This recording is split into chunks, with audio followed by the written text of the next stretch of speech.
What will it be like to go to sleep and never wake up? And if you think long enough about that, something will happen to you. You will find out, among other things, that it'll pose the next question to you: what was it like to wake up after having never gone to sleep? That was when you were born. You see, you can't have an experience of nothing. Nature abhors a vacuum. So after you're dead, the only thing that can happen is the same experience, or the same sort of experience, as when you were born. In other words, we all know very well that after people die, other people are born. And they're all you. Only you can only experience it one at a time. Everybody is I. You all know you are you. And wheresoever beings exist throughout all galaxies, it doesn't make any difference. You are all of them. And when they come into being, that's you coming into being. You know that very well. Only you don't have to remember the past in the same way you don't have to think about how you work your thyroid gland or whatever else it is in your organism. You don't have to know how to shine the sun. You just do it. Like you breathe. Doesn't it really astonish you that you are this fantastically complex thing? And that you're doing all of this and you never had any education in how to do it? You never learned, but you're this miracle? Well, the point is that from a strictly physical, scientific standpoint, this organism is a continuous energy with everything else that's going on. And if I am my foot, I am the sun. Only we've got this little partial view. We've got the idea that, no, I'm just something in this body, the ego. That's a joke. The ego is nothing other than the focus of conscious attention. It's like a radar on a ship. The radar on a ship is a troubleshooter. Is there anything in the way? And conscious attention is a designed function of the brain to scan the environment, like a radar does, and note for any trouble-making changes.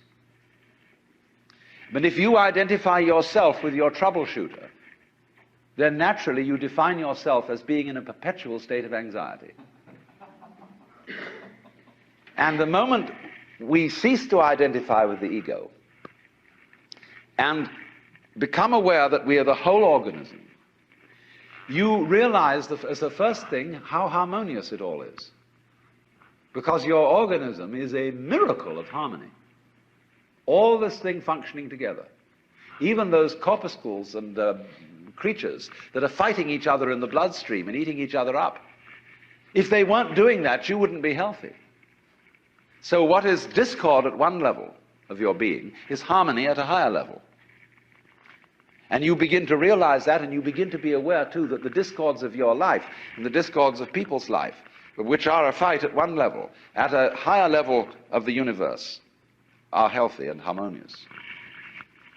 And you suddenly realize that everything that you are and do is at that level as magnificent and as free of any blemish as the patterns in waves,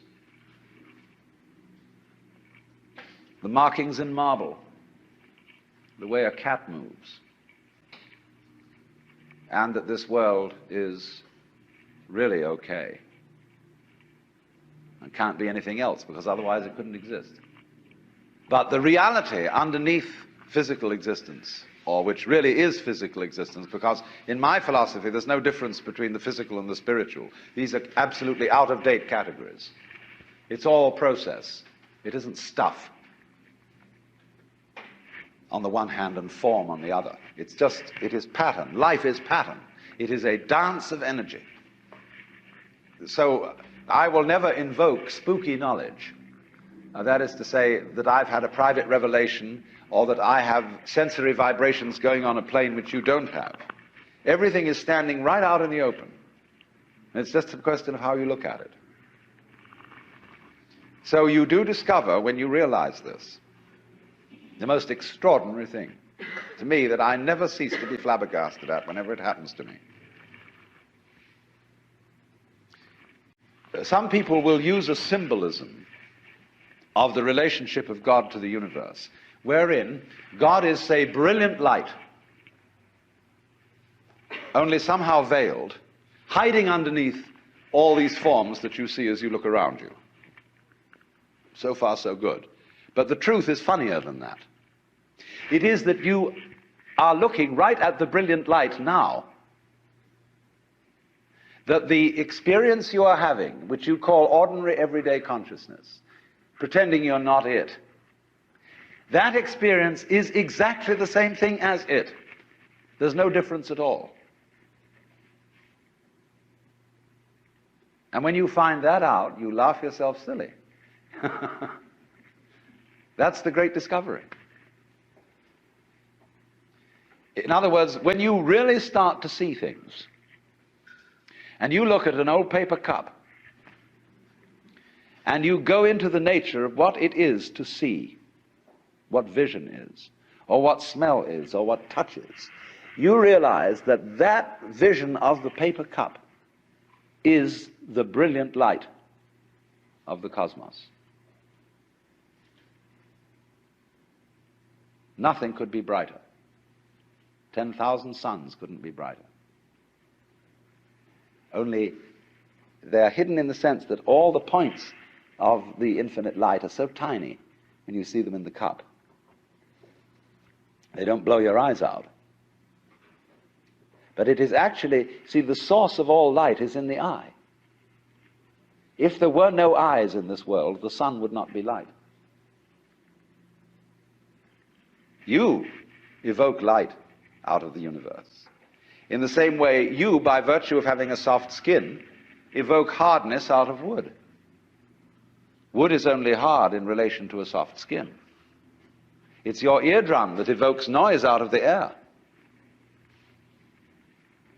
You, by being this organism, call into being the whole universe of light and color and hardness and heaviness and everything, you see?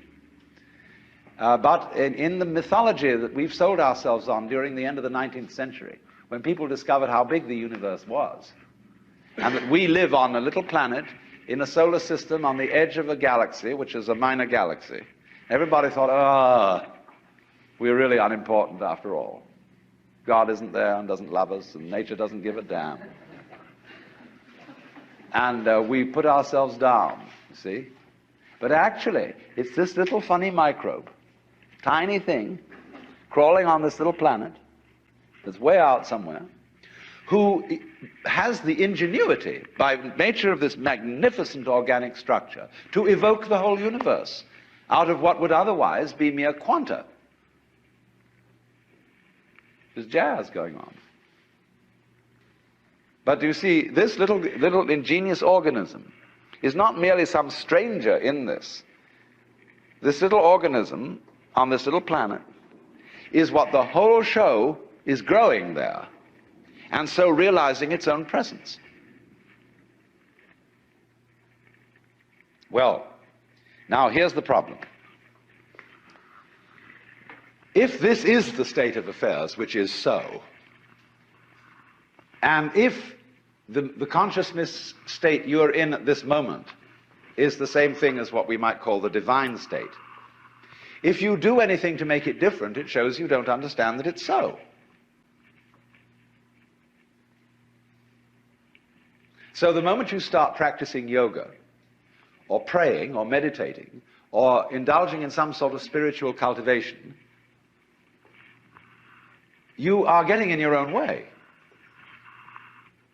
The Buddha said, we suffer because we desire. If you can give up desire, you won't suffer. But he didn't say that as the last word. He said that as the opening step of a dialogue. Because if you say that to someone, they're going to come back after a while and say, yes, but I'm now desiring not to desire. And so the Buddha will answer, well, at last you're beginning to understand the point.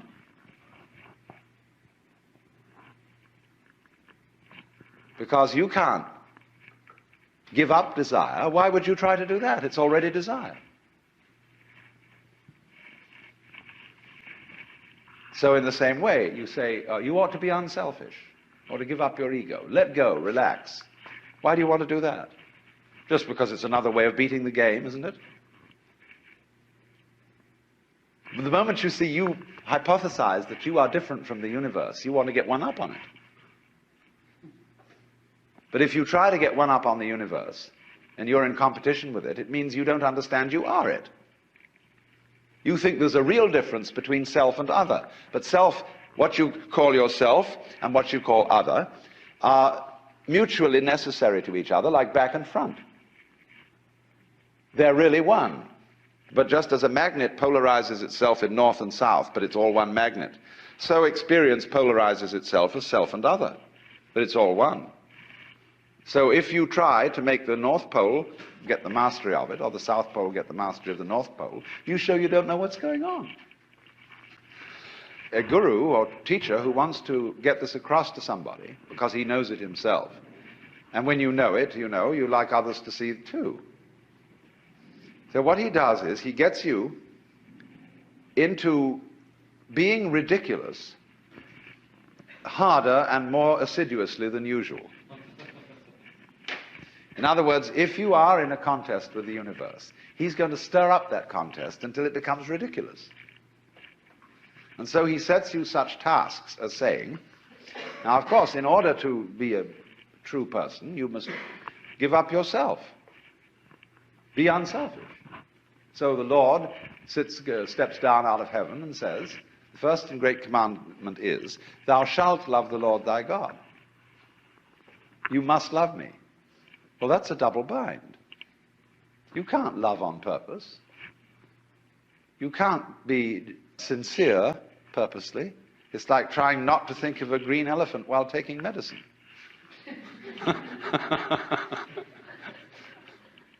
But if a person really tries to do it, so, you know, this is the way Christianity is rigged, you should be very sorry for your sins.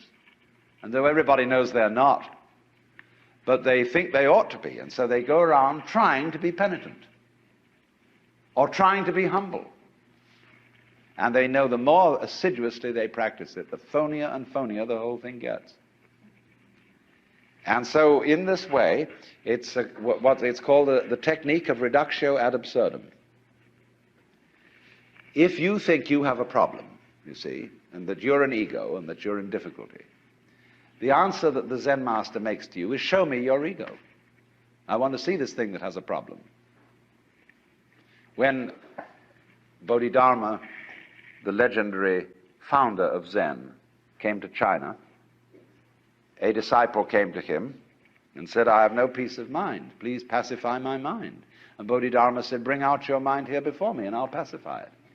Well, he said, when I look for it, I can't find it. So Bodhidharma said, there, it's pacified. See, because when you look for your own mind, that is to say your own particularized center of being, which is separate from everything else, you won't be able to find it. But the only way you'll know it isn't there is if you look for it hard enough to find out that it isn't there. And so everybody says, all right, know yourself, look within, find out who you are. Because the harder you look, you won't be able to find it. And then you'll realize that it isn't there at all. There isn't a separate you. Your mind is what there is. Everything. But the only way to find that out is to persist in the state of delusion as hard as possible. That's one way. I don't say the only way, but it is one way. And so almost all spiritual disciplines, meditations, prayers, etc., are ways of persisting in folly. Doing resolutely and consistently what you're doing already. So if a person believes that the earth is flat, you can't talk him out of that. He knows it's flat. Look out of the window and see it. Obviously it looks flat. So the only way to convince him that it isn't is to say, well, let's go and find the edge. And in order to find the edge, you've got to be very careful not to walk in circles, or you'll never find it that way. So we've got to go consistently in a straight line, due west, along the same line of latitude. And eventually, when we get back to where we started from, you've convinced the guy that the earth is round. But that's the only way that'll teach him. Because people can't be talked out of illusions. Well, now, there is another possibility, however. But this is more difficult to describe. Let's say we take as the basic supposition, which is the thing that one sees in the experience of Satori or awakening or whatever you want to call it, that this now moment in which I'm talking and you're listening is eternity.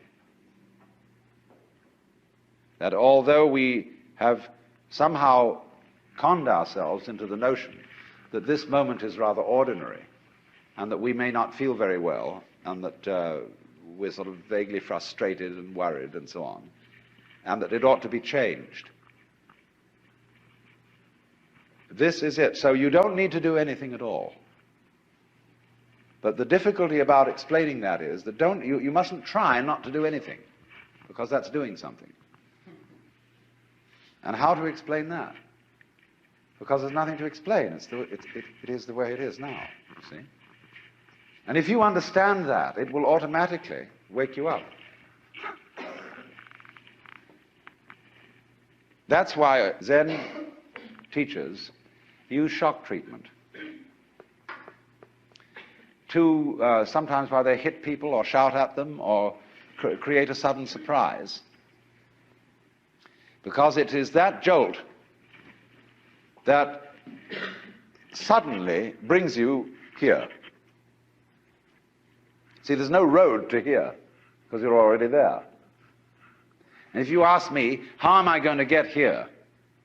It'll be like the famous story of the American tourist in England who asked some yokel the way to Upper Tuddenham, a little village. And the yokel scratched his head and he said,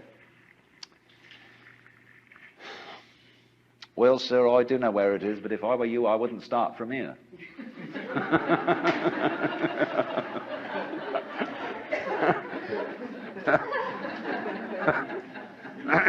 So you see, when you ask, how do I attain the knowledge of God? How do I attain nirvana, liberation? All I can say is it's the wrong question. Why do you want to attain it? Because the very fact that you're wanting to attain it is the only thing that prevents you from getting there. You already have it. But of course, it's up to you. It's your privilege to pretend that you don't. That's your game. That's your life game. That's what makes you think you're an ego. And when you want to wake up, you will. Just like that. If you're not awake, it shows you don't want to. You're still playing the hide part of the game. You're still, as it were, the self, pretending it's not the self. That's what you want to do. So you see, in that way, too, you're already there. When you understand this, a funny thing happens. And some people misinterpret it. You will discover, as this happens, that the distinction between voluntary and involuntary behavior disappears. You will realize that what you describe as things under your own will feel exactly the same as things going on outside you. You watch other people moving, and you know you're doing that. Just like you're breathing or circulating your blood. If you don't understand what's going on, you're liable to get crazy at this point and to feel that you are God in the Jehovah sense. To say that you actually have power over other people so that you could alter what they're doing, and that you are omnipotent in a very crude, literal kind of Bible sense, you see. And a lot of people feel that and they go crazy. They have to put them away. They think they're Jesus Christ and that everybody ought to fall down and worship. That's only they got their wires crossed. They haven't been able to, this experience happened to them, but they don't know how to interpret it. So be careful of that. Jung calls it inflation. People who get the holy man syndrome, that I've suddenly discovered that I'm the Lord and that I'm above good and evil and so on, and that therefore I start giving myself airs and graces. But the point is, everybody else is too. If you discover that you're that, then you ought to know that everybody else is. Well, for example, let's see how in other ways you might realize this. Most people think when they open their eyes and look around that what they are seeing is outside. It seems, doesn't it, that you are behind your eyes, and that behind the eyes there is a blank which you can't see at all. Turn around and you see something else in front of you. But behind the eyes there seems to be something that has no color. It isn't dark, it isn't light, it's just, it's there from a tactile standpoint. You can feel it with your fingers, although you don't get inside it. But what is that behind your eyes, you see?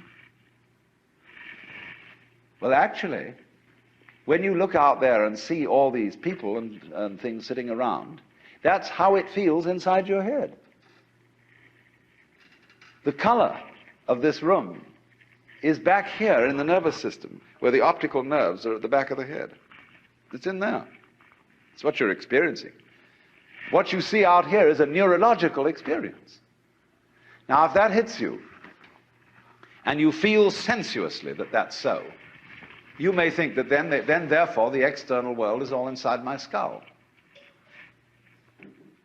But you've got to correct that with the thought that your skull is also in the external world.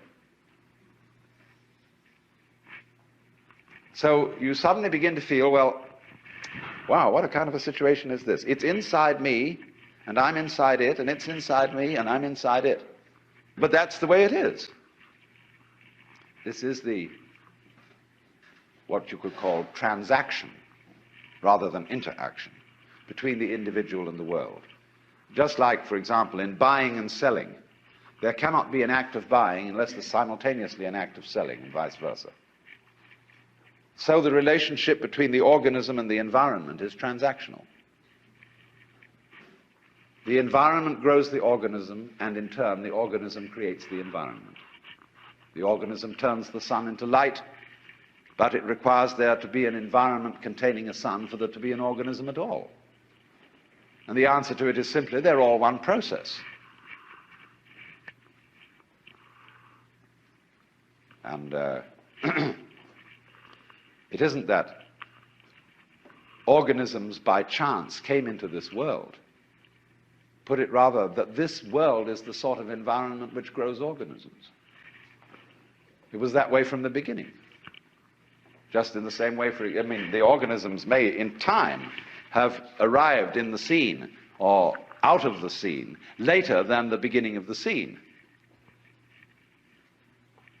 But from the moment it went bang in the beginning, if that's the way it started, organisms like us sitting here, were involved in it. You see, look here, let's take the propagation of an electric current.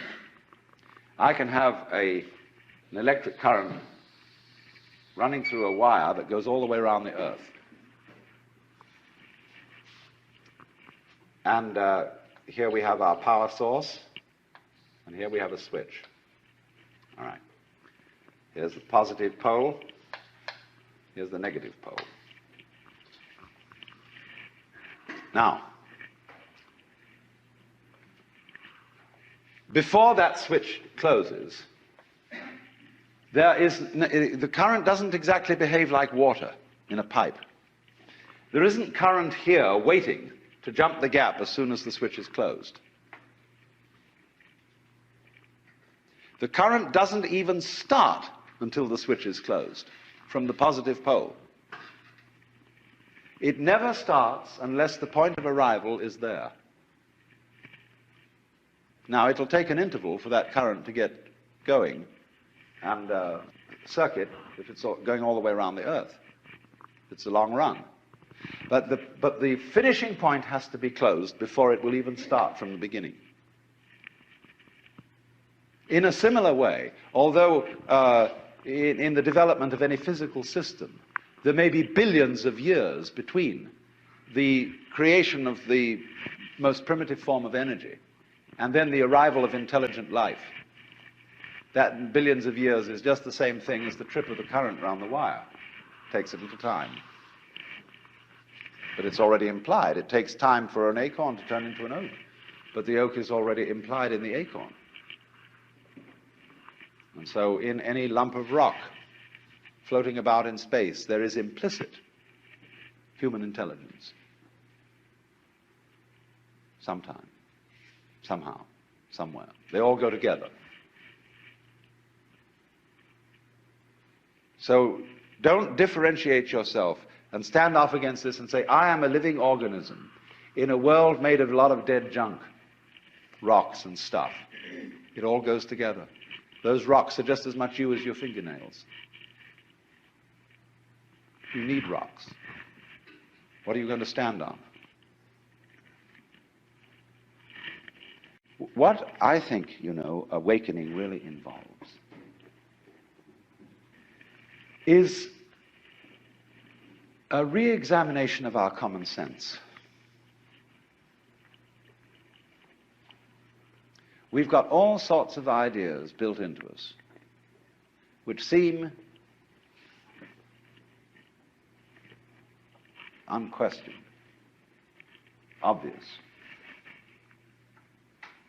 and our speech reflects them. The commonest phrases. Face the facts, as if they were outside you. As if life was something you simply encountered as a foreigner. Face the facts.